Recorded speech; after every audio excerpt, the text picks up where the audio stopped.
we bring you live to a colorful Mount Pleasant where it finally feels like fall here in the Mid-Mitten.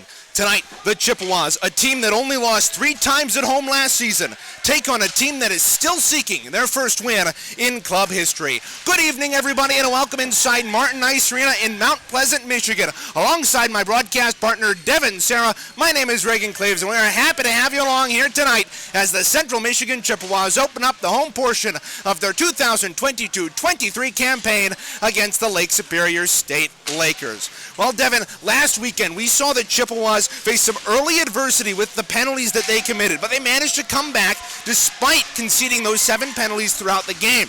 That obviously needs to change, but what else do you think needs to change here tonight for the Chippewas to have success? Yeah, Reagan, penalties obviously were an issue in that game, but they also struggled mightily on the faceoffs. They struggled to outbeat the Ferris State Bulldogs in the faceoff category all night long, losing a notable faceoff man, Joey Simon-Selly, to retirement last season. They're going to have to be better. We saw them working in practice with different lines at center. Jay Nadeau and notably Hayden Flynn working together. So the faceoffs have to be better. They also have to be, besides more disciplined, have better chemistry. The top 2 lines are trying to be solidified right now. We'll see how that action develops throughout this game.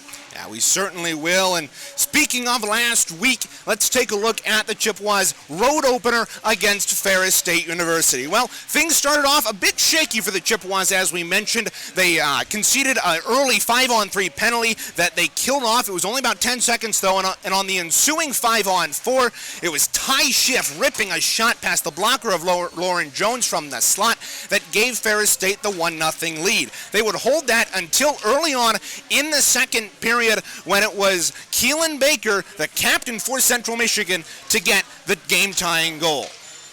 Yeah, Keelan Baker with a strong opportunity there. It was really a bang-bang play in front of the net and got them started off well. The captain going to be one of those forwards moving up from the defensive spot for the injured Braden Hemer today, so that'll be interesting to see him on that top line. Yeah, it certainly will. And on that goal, the assist went to Nathan Bottles, a transfer from Arcadia University, coming to CMU at the start of this year, and he would be a key player throughout the game. And in his first game as a Chippewa, he didn't waste much time getting his first point. Another Chippewa who didn't waste a ton of time getting his first point was Conor Morgan, who got the go-ahead goal at the 4:06 mark, just a couple of minutes after the Baker goal. It was Morgan pounding home a rebound from an Isaac Gibbs shot. He was wide open in the slot. Bartholomew had left the net wide open to come out and cut that angle off from the Gibbs shot, and he had no chance on the Morgan shot. So Conor Morgan getting his first goal as a Central Michigan Chippewa to put Central Michigan on top, and that's where they would stay. Morgan's goal would eventually become the game winner, and in the third period it would be Nathan Bottles getting a rebound off the side of the net, pulling it out in front and slipping it through the pads of Bartholomew to give the Chippewas a 3-1 lead, and then CMU's Isaac Gibbs would finish off the game with a long empty netter from about the top of his own circle, and that's how the Chippewas would come away with a 4-1 victory against the Ferris State Bulldogs. That is, Devin, if you can believe it, the first time in 10 seasons that Central Michigan has opened up a season on the road and won. They were 0-3 in their previous 3 matchups coming in to this season. Yeah, and what a way to start your season. Obviously, their first road win to open a season in history.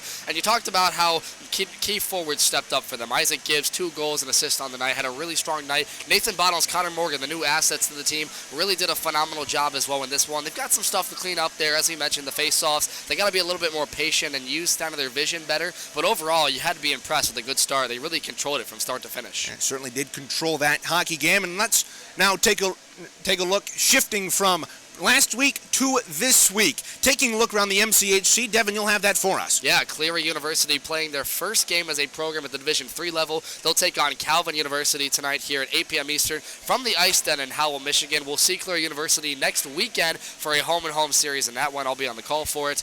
I'm really excited to see what Cleary does this year. A new program, a new startup. It'll be interesting to see where they place in the ACHA. Yeah, it certainly will. And also, Michigan Flint plays Michigan State in a home-and-home this week. Davenport is at Colorado School of Mines, as well as Oakland taking on Miami down in Oxford, Ohio. Devin, you'll take a look at the 2 teams tonight for us. Yeah, tonight, Central Michigan Chippewas starting their second game of the season and their home opener. 1-0 on the season after the win against Ferris State last weekend.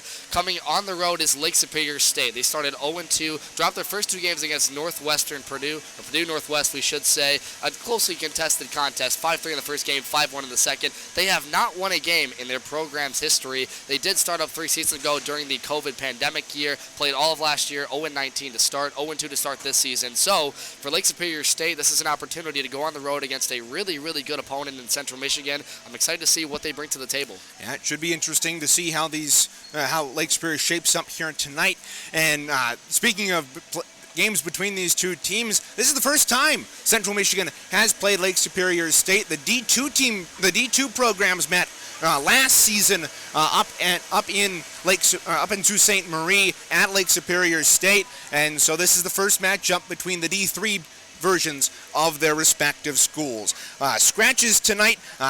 Braden Hemer, Marshall, and are both out for Central Michigan, along with Lauren Jones. He has been replaced by Joel Drucker, who will make his first start here tonight. Taking a look at the players to watch, Devin, we've got Isaac Gibbs out for Central Michigan, who threw 25 games last season, had 14 goals and 12 assists. He was the Chippewas' leading scorer, and he wasted no time getting back on the top of the scoring chart this season. Yeah, and he did it in strong fashion, using Conor Morgan to his advantage, and he'll be interesting to watch on that line with Porzonic and Morgan. They're expected to play the majority of the time tonight, but that line has been producing on all cylinders, really dating back to last season. You look at Andrew Porzonic, the fast junior now, starting to become an elder statesman on this team. It'll be really interesting to see how that line develops. And Joel Drucker making his second career opportunity, we should say his first career start, because he came in last season during Thomas Roaf's near shutout, came and finished that game up against University of Michigan Flint. Joel Drucker, a really nice guy off the ice. I'm really excited to see what happens. And how about this goaltender battle we got between Lauren Jones, Elijah Jones, and Joel Drucker? That's a three-way goaltender battle. We don't know who's going to get the main starting job. That's still up for grabs. Lauren Jones got the start a week ago, and tonight it's Joel Drucker. Taking a look on the other side of the ice, Stephen Hines, who threw two games, has just 1 assist, but last year he was their leading scorer with 17 games played, 2 goals, 9 assists, 11 points. That shows you kind of how much of a disappointing season Lake Superior State had last year. Only 9 points for nine assists for their leading scorer, and let's hope for their sake that they can get a bigger total out of their leading scorer this season. Also, Braden Hemer, a freshman for Lake Superior State, he has scored twice in his first 2 collegiate games for Lake Superior State, both against Purdue Northwest. He had the only goal for his squad in one of those games, so he will be a player to watch tonight for Lake Superior State. Now, Devin, you've got our keys to the game. Yeah, I do, Reagan. And first off, I put on there, they have to spread the wealth of the puck. Right now, they're trying to solidify their top 2 lines up there with the likes of Keelan Baker, Nathan Bottles, Jay Nadeau, some notably on that line. But the key is to spread the wealth. The third and fourth lines, they want to get involved. Ben Rychuk and Keegan Moore. Keegan Moore making his first start as a Chippewa this season. Will be back out on the ice for them after he took a game off last weekend. They're going to have to spread the wealth of the puck. The third and fourth lines have to get involved. I'm interested to see where Andrew Siraki fits into this whole scheme, now going back to defense instead of Keelan Baker. So they have to spread the wealth of the puck. My second key was to trust your goaltender. Joel Drucker in his second career game as a Central Michigan Chippewa will need to play great in this one to really prove himself and earn this starting spot at the goaltender position. And finally, I had, don't underestimate your opponent. Although we said that Lake Superior State has not won a game as a program, they're still going to have a chip on their shoulder. They traveled 207 miles to come here. That's not all for nothing. They want to come here and have a good start. They're probably going to press them early. We'll expect that to get on the board, but you can't underestimate your opponent. Play your style of game, be efficient, be solid, and put pucks in the back of the net. Those were your keys to the game, brought to you by OptumX Sports. We've got Light the Lamp here next. Joe had our first pick after his pick last week. Andrew Porzonic didn't get any points for him, so he went first. He picked Nathan Bottles, the transfer from Arcadia, who had 2 assists last week, had an assist and a goal last week. So we'll see what Bottles can do. I picked Isaac Gibbs with my second pick, who worked out pretty well for you last week, Devin. He did. And yes, who did you have? I had Andrew Porzonic this week. Starting, as I said, on that top line with Morgan and Gibbs. I'm really expecting him to have a good night. I'm predicting 4 points on the night and 2 2 of those will be goals and an assist. So, Andrew Porzonic's My Lamp the Lamp pick, and you know what? I was the winner of last year, and I'm going to mention it every week just to make you upset about it. It's not Andrew only my Porzonic fault. will be Joe's good. got to get in on this, too. It is not Well, only we'll me see. who owes you a steak dinner, man. Yeah. Well, the steak dinner line is out used now, but we'll see what happens tonight. All 3 of us shifting our picks around, but the same 3 players on the Light the Lamp tonight. And we'll see how those players do right after this. Zamboni's just about done on the ice right behind us. We'll step aside. It's the Central Michigan Chippewas and the Lake Superior State Lakers coming up next on CCHN.